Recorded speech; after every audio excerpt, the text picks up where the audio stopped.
Whether you have a godlike PC or a potato one, this video will help you get the most frames per second out of your PC.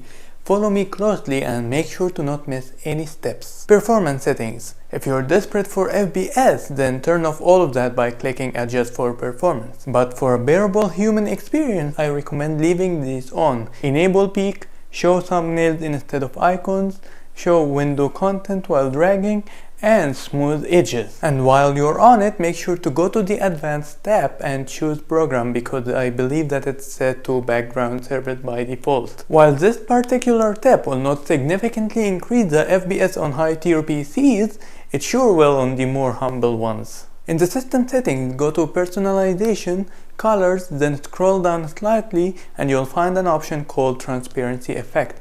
Turn it off because it uses performance, and honestly speaking, it's not worth it. If you are on Windows 10 or Windows 11, go to Display Settings, Graphics Settings, and then turn on Hardware Accelerated GPU Scheduling.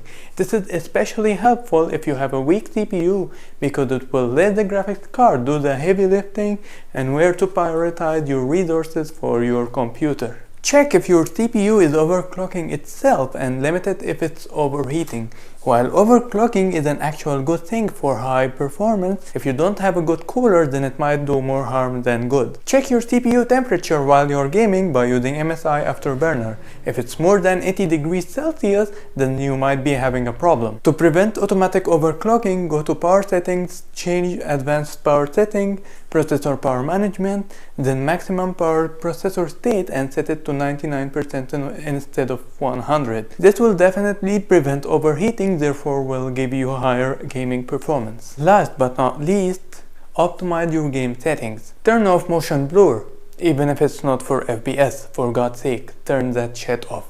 Turn VSync off. It will not only speed up your games, but it will also significantly reduce the latency. Game shadowed. If you don't care about how the game looks, then I definitely recommend that you turn it off. Obviously, it's up to your preference. There are some more stuff like anti-aliasing and post-processing, but honestly speaking, turning those off will make your game look trash. If you would like more tips like this, please let me know in the comments. Drop a like, subscribe, and I will catch you guys next time.